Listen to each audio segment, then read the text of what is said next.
Okay, and I'm back. And we're gonna go follow. おじさんの家はもうすぐだよ。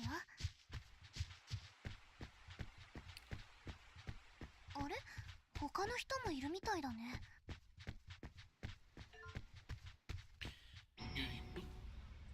抵抗はおやめなさい。私はあなたが思うような悪人ではないわ。じゃあ俺の客がここに寝転んでるのはどうしてだ？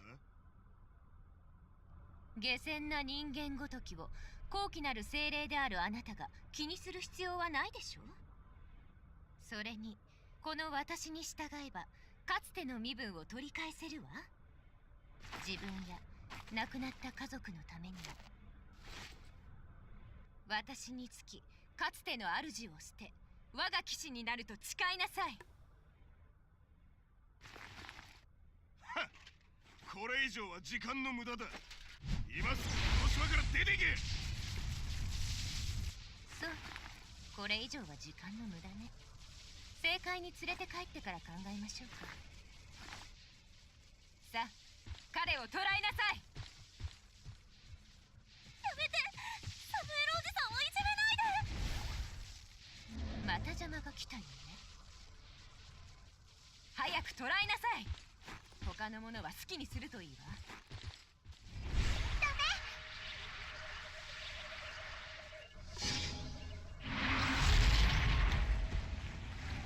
久しぶりだね。あなたは相変わらずだ。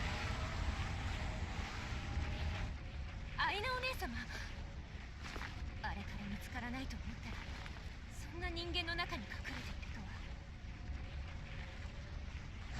久しぶり、我が騎士サムエル。その姿、本当に我が主アイナ様か。あなたは私の側近たる4騎士、そして政界の初世騎士の一人。あなたの騎士だからこそひざまずかせる価値がある。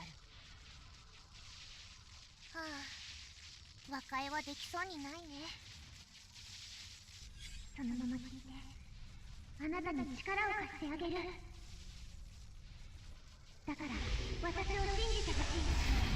もし生き残ったのなら全てを話すから。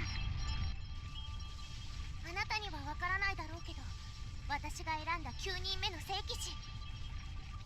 ふざけてるのかしら。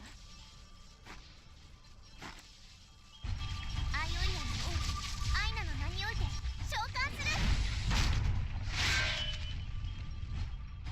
精霊降臨。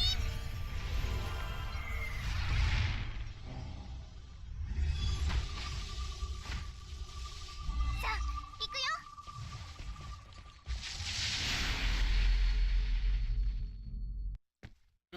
Okay, what is that?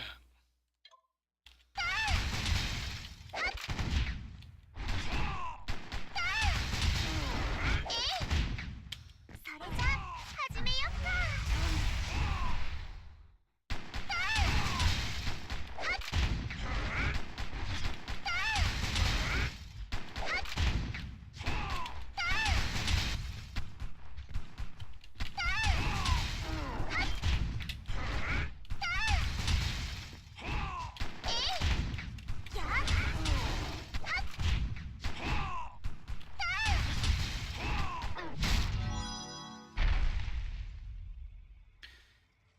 Interesting.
新たな騎士を頼んだぞ。今日が俺とてめえらの命日だ。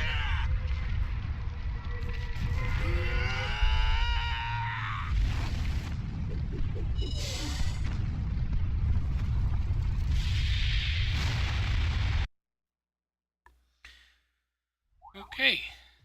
So yeah, that was the cutscene storyboat. Not reading them as they go along, but of course they have the Japanese language that are going on when they're during the cutscene, so I can't really do both. But then again, this is just a closed beta testing right now, so I think it's pretty early on too, so it's kind of understandable, I guess. But eventually, I'm pretty sure they're going to have full English voice acting, which will be nice. But anyways, let's get on to this part. You've woken from your slumber by a throbbing headache ripening just beneath your temples. Wiping the crust from your eyes with a groan, you push yourself up from an unfamiliar bed to find yourself in an equally as unfamiliar room. You feel mild alarm. Even more alarming is your lack of clothes. Instinctively covering yourself with the blanket, you dash towards the nearby chest of drawers where your garments lie carefully folded and quickly expedite them onto your frame. Modesty always has been one of your finest qualities.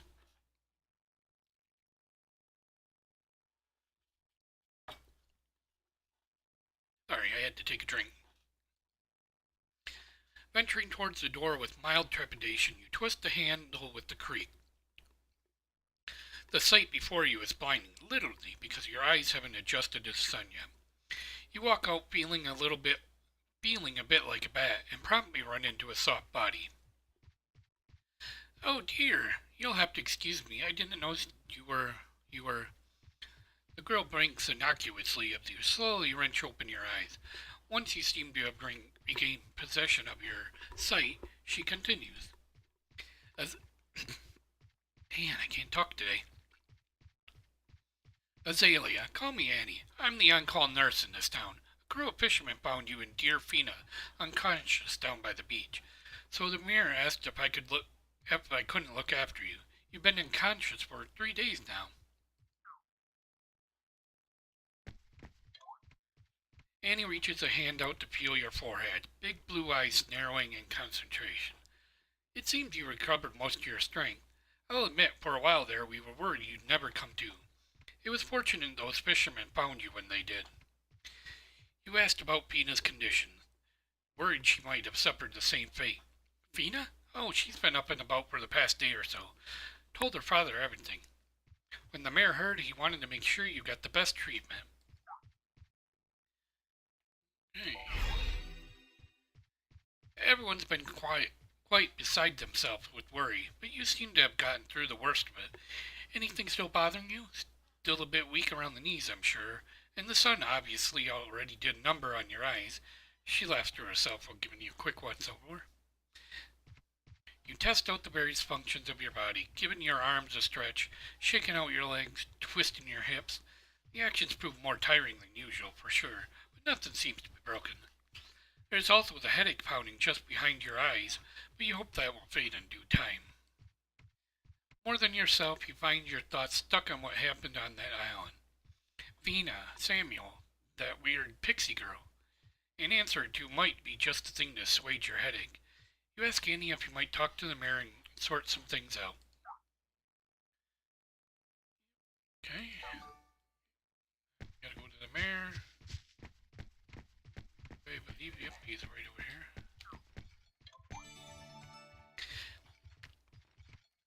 Azalea, look at you. Up and at him already. What a surprise. The bearded gentleman standing outside the town hall, you can only assume is the mayor, trots out on his cane to stop you in the middle of the square.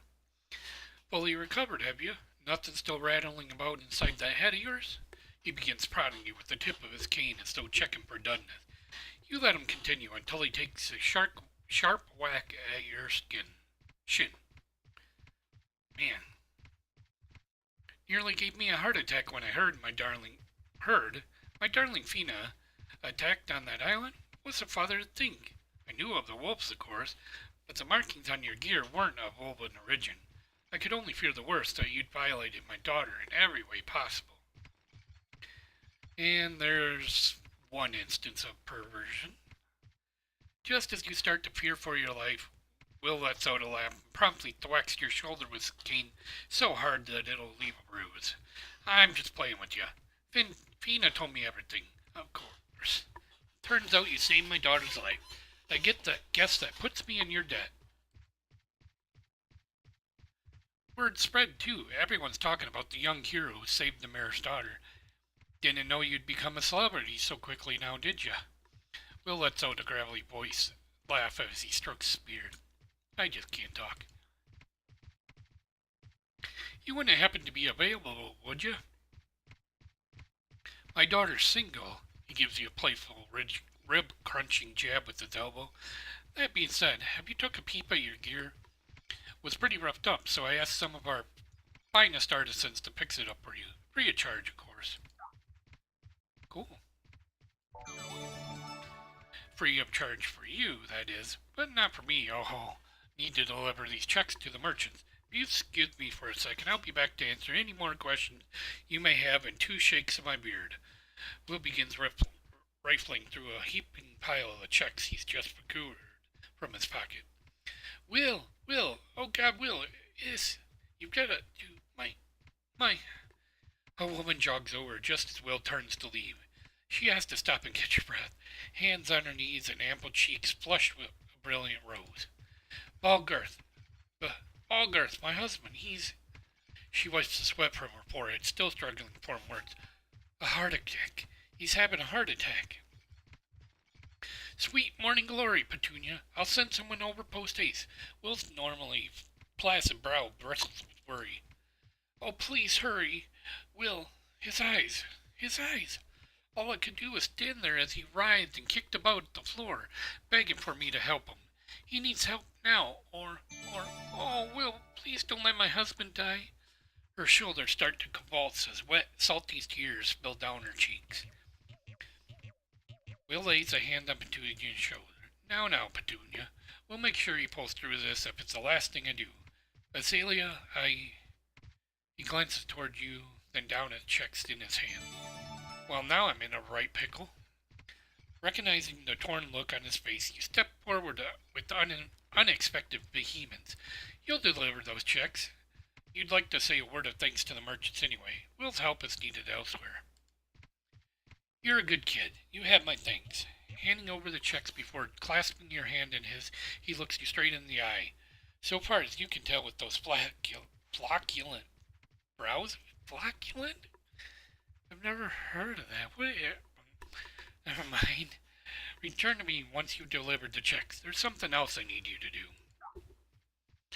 Okay. Gotta go.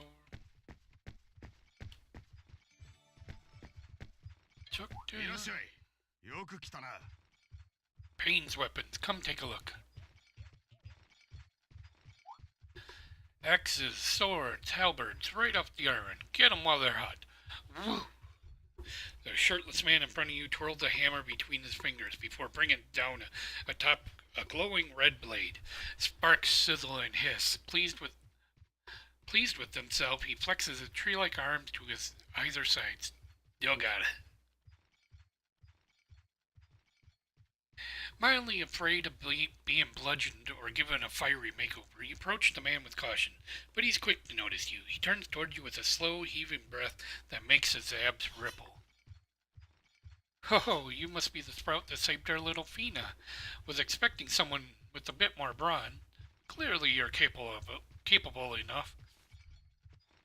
You nod hesitantly before handing him the mayor's check. Your eyes water at the heat radiating from his glistening chest. Here we go with more of the pervy stuff. I've just got to ask, though, what exactly happened over there on that island? Here I thought you'd been sent in to crush some wolf skulls. The man leans toward you, eyes narrowed in scrutiny. But those definitely weren't wolf marks on your weapon. Those bulging pectorals, those lustrous abs, that rich bouquet of sweat slowly wrapping itself around you. It all becomes too much. Unable to combat the raging testosterone any longer, you quickly mutter something about needing air before turning tail and stumbling away.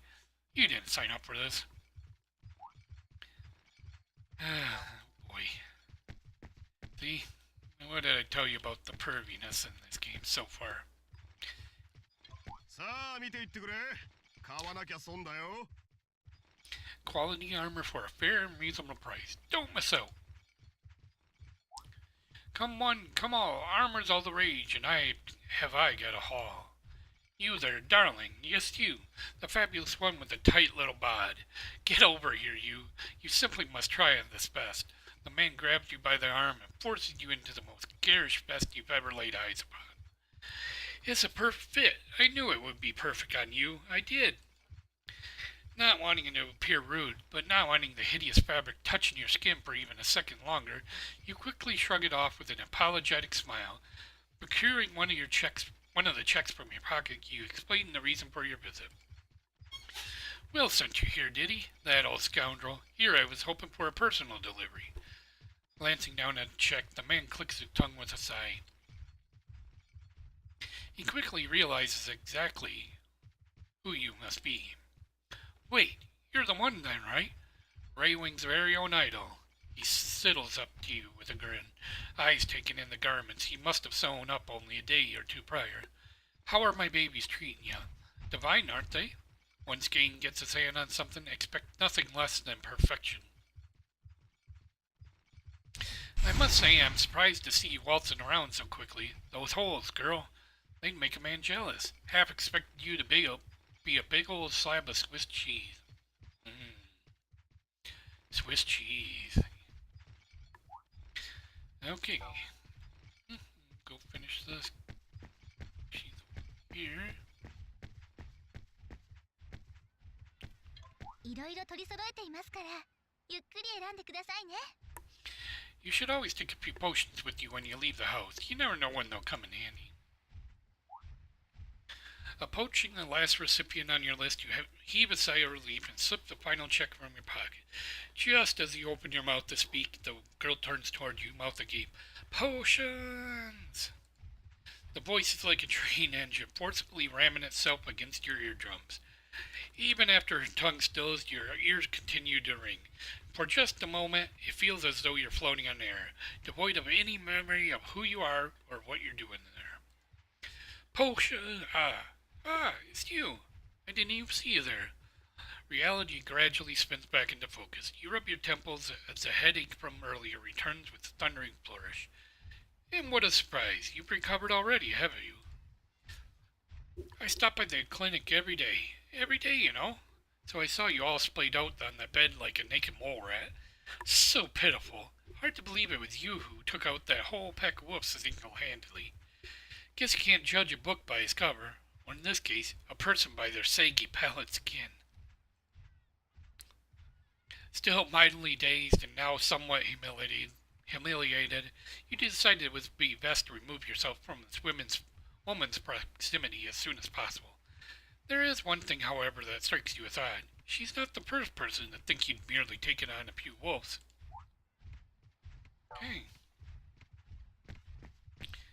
Go back and talk to him.